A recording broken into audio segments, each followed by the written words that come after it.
I've made the biggest mistake of my life, mistaking chocolate for normal chocolate only to find out. And now, this is my first day being normal. It's only because of one thing. What happened is, on Sunday, I had a lot of things to do. I had to cut the meat. I had to make sure that the meat was butchered for us to be able to do whatever we need to do with that sheep. Fine. That sheep butchering is done.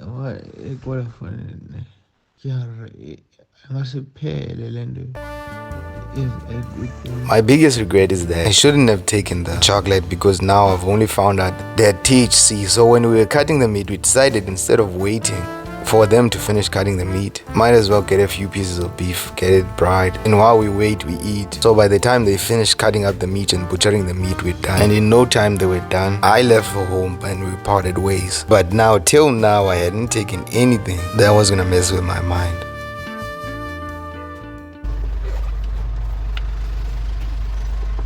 And then the meat was cut up, but we saw that it was going to be a delay because there was a lot of things that they said the individual that's always cutting the meat and butchering the meat is busy with sausage. So while he's busy with the sausage, I was like, if it's going to take you 5 hours to do the sausage, why not just take 30 minutes and cut the sheep up quickly and not let the money leave? So he eventually was convinced, and then while we were able to convince him to cut the sheep, we saw that if we're going to sit there and stand, might as well just buy ourselves a couple of pieces of meat, get them fried, and then just eat that meat while they're busy inside. But fortunately, they were able to get the sheep done before the meat was done. So we took the meat out and just put it next to us, and then we were able to. The thing that made me let my guard down, it's the cake that I'm putting inside the fridge. Yesterday I was in Petty, I was not around. I can never be sure of what was happening in the yard. But now it had not taken effect yet. Only to find out the chocolate is not chocolate. Called edible is one thing that I believe anyone who has those things has to keep them to themselves, because it's my third day and I still have a spinning world around me. But at least today, my legs are not heavy and I can, when I think I'm able to move, I'm able to function, I'm able to do certain things, and I'm able to drive. But for the past 2 days, I wasn't able to drive. I'm trying whatever can work to try and wake me up, because now I'm constantly feeling like sit in the car. I'm gonna sit in the car for 15 minutes and just sit and not think and not do anything. And I feel sleepy, but I'm awake, so I'm trying to get myself out of this thing. Meaning it's similar to smoking cannabis, but it's more potent than cannabis smoke, because now you absorb it as if you're absorbing nutrients. Mind you, I didn't know anything about this. I ate innocently, and it got me very upset because you'll never find me drinking alcohol. You'll never find me smoking, because anything that's related to that, I can't tolerate it in my system. It makes me sick. The table. It's in the chocolate paper. I didn't look at the label. The drop of the Impala. I get this bottle of water. This bottle is it's not empty, it's full. I take this bottle and I take the chocolate while passing. Chuck the whole thing. It's a lot, it's a handful. I just took and threw it in my mouth and walked out. As soon as I was able to get to the car wash and then pay. And after paying, I bought a few snacks, hoping to sit down and edit while I wait for the whole car to be washed. So, as mentioned, this is day 2 in the evening, and I'm just trying to get my things together. And I'm trying to figure out what was happening, but the car's clean. Everything of mine is still in the car, intact. Nothing has been taken away from me. But there's certain times that I can't recall what happened. But then when I was able to recall, I remember that I was rewinding back home to Paddy.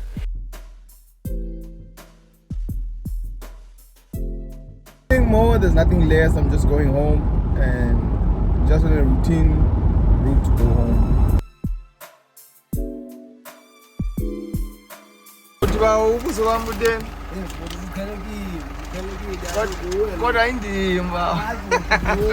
As you know, Grahamstown is famous for the thickest fog, but as I drove further away from Grahamstown, it started clearing up, coincidentally in the tribe of the ladies. This turn is named up by a few ladies, roughly translated from Isiklos, because the ladies had hitchhiked their truck and had an accident here. So the fog has lifted up where coincidentally in this turn it's named up after a group of ladies where they filled up a truck from Grahamstown hitchhiking, and then unfortunately had an accident in that turn where it wouldn't turn fully in that, and then everyone knows it as the drive of Amangazan. And lo and behold, after the try among us, I've been able to arrive. But the conditions are so harsh for the animals down here. I remember my rifle had a few issues.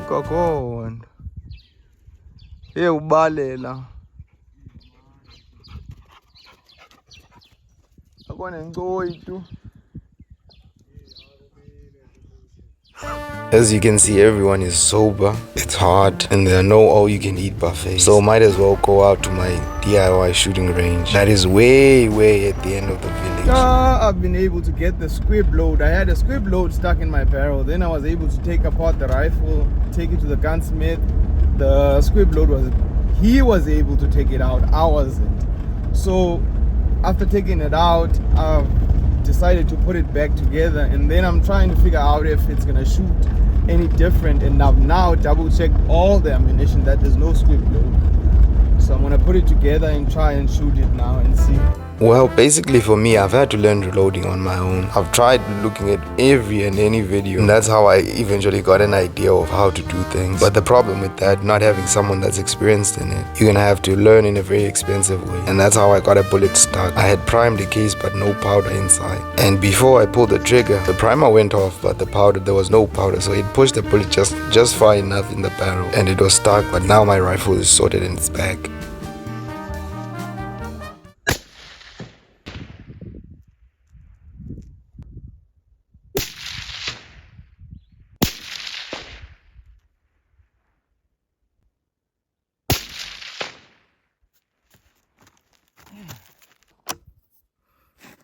And now that's not shooting lights out, but for me, I'm happy with that group. And this is normally where we hunt when it's during open season. The bushbuck population here is too healthy. Unfortunately, now we can't hunt because the season has come to an end in July. For me, I'm happy with the groups. I'm happy without the gun shooting after everything. But the only problem is the brass keeps coming back with the bulbs on the side, and I've yet to research on what actually it is.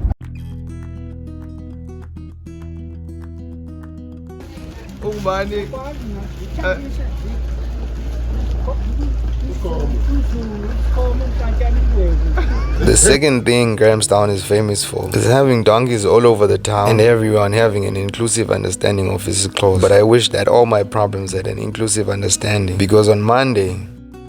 So now, yesterday or the other day, they said they had made a spare wheel for the 22-seater Crafter. Now, I can't find the spare wheel, but it doesn't help unscrewing the tire, and the tire blew while we were driving. So we're able to stop in time, and now I don't know how I'm going to change this tire.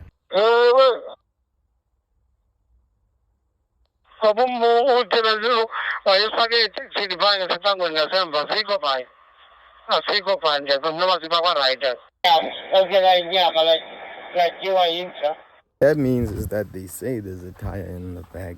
Then let's go and check the tire.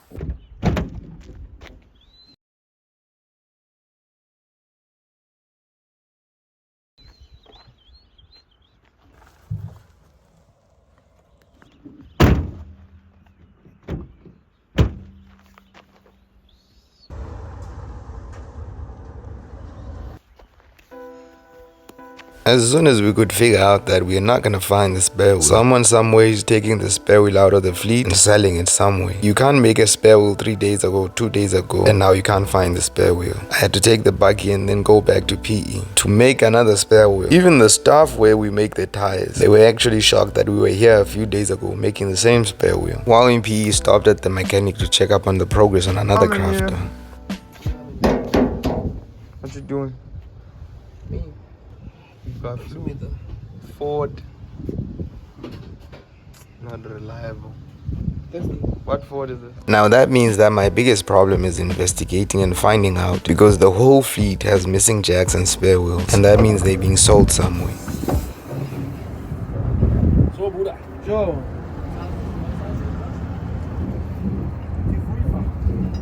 Uh, 1957516. 1957516. Okay. Even this one is not a spare wheel now. I had to borrow it from the crafter that's still being worked on, get it done and get it fixed so that the other crafter can keep working. This is another 5,000 rand on top of the other 5,000 that has gone missing and been sold. But the weather has changed drastically. But it's extremely hot, and I just want to retighten them one by one, and then make sure that the front one is tightened by me as also the one that I was replacing. And that simply tells you that the problems you have, the next person has bigger problems than you. Imagine having a broken 22-seater or a broken tractor. I'd rather have a ripped tire. And the driver has a story to tell, because I was driving behind him and he was driving the tractor very fast.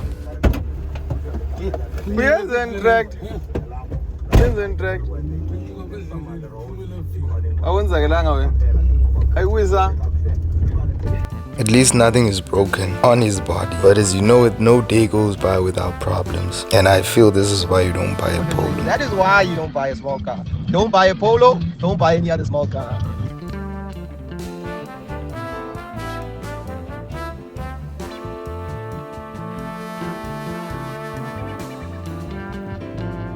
So someone said the problems just seem to not end, but it's a matter of its day-to-day living around here, around these parts. You might find that sometimes there's buses that need their wheels to be changed. You find sometimes that there's buses that need to be maintained, and then that's the case today. Who's gonna load the jack, Junior? Pure fitness.